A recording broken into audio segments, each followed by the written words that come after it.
Tashi Delek and welcome to Tibet This Week, a weekly feature in English that tells you about this week's news on Tibet, His Holiness the Dalai Lama and Central Tibetan Administration.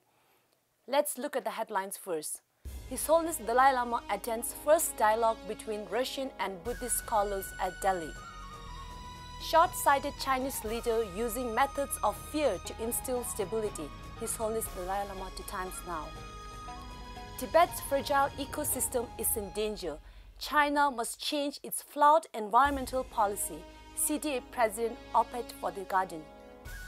CTA President touches down in Australia, speaks on Tibet in Tri-City official tour. His Holiness President of CTA and the Speaker of TPIE congratulates new Vice President-elect of India.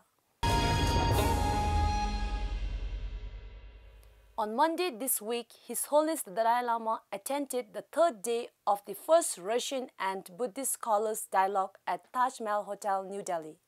Delivering the introductory remarks, His Holiness the Dalai Lama said, "In today's world, we witness bloodshed within human society, which has become very common these days. On one side, rich people enjoy a lavish life, consuming more than what they need. On the other hand, some people die of malnutrition. We must think in a larger sense of humanity as one," His Holiness addressed.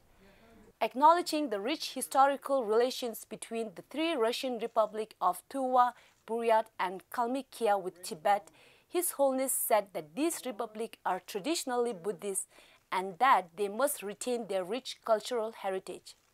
The Tibet Museum of Department of Information and International Relations showcased an exhibition titled Remembering Ngawang Dorji, 13th Dalai Lama's emissary to Russia.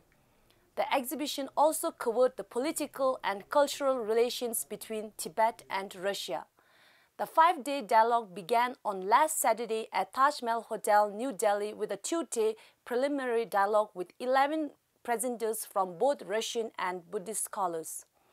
On Sunday last week, His Holiness Dalai Lama spoke to the Times Now editor Srinjoy Chaudhary for an exclusive interview. His Holiness spoke about the relevance of ancient Indian wisdom in today's troubled world and how a long-term holistic view can resolve the problems that we face today. His Holiness spoke on the ongoing India-China standoff caused by the Doklam issue and said he attributed this stalemate to the hardliners in Beijing who employ methods of fear in the name of stability. His Holiness said, "No country has the power to defeat each other.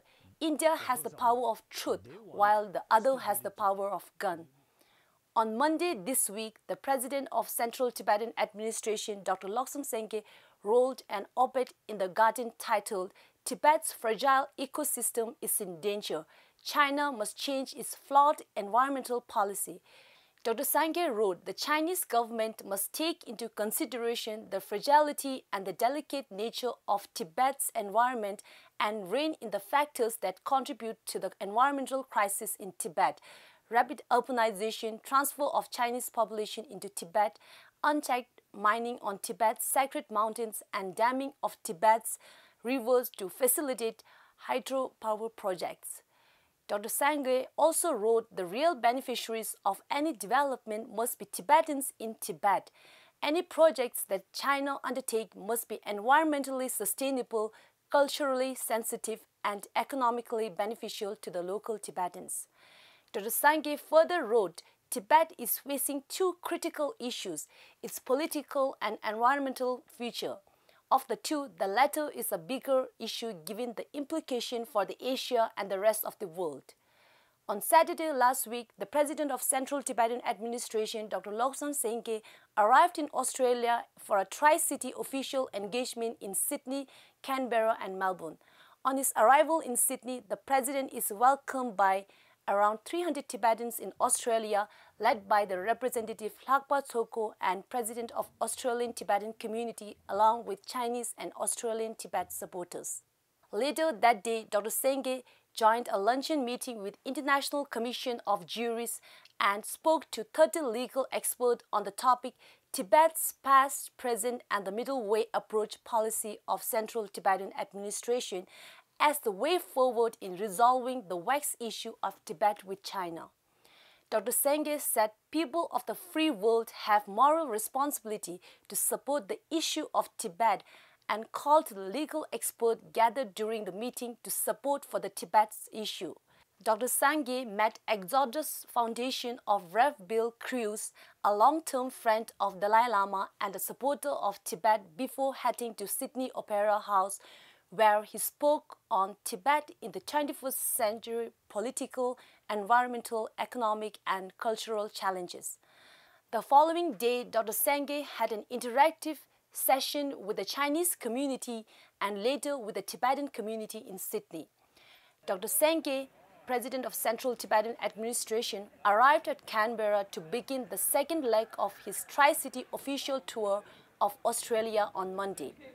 President Dr. Senge began his Canberra visit by attending a Tibetan-Chinese friendship dinner hosted at Tang Dynasty Restaurant in Canberra. Around a dozen Chinese, comprising of intellectuals, activists and students, attended the informal gathering with the Tibetans in the capital. On Sunday, Dr. Senge met Chinese intellectuals and democracy activists at the University of Technology, Sydney, where he spoke of Tibet's past, present and the way forward. Dr. Senge also opined the prospect of bringing about democracy in China should be seen as an exciting opportunity to bring change in China and the world. Prior to arriving at Canberra, the president halted for a lunch stopover during the right to meet and greet a small Tibetan community at Nova, Sydney. Addressing the gathering comprising of former political prisoners, Dr. Senge reminded the need to continue to work for the Tibetan cause.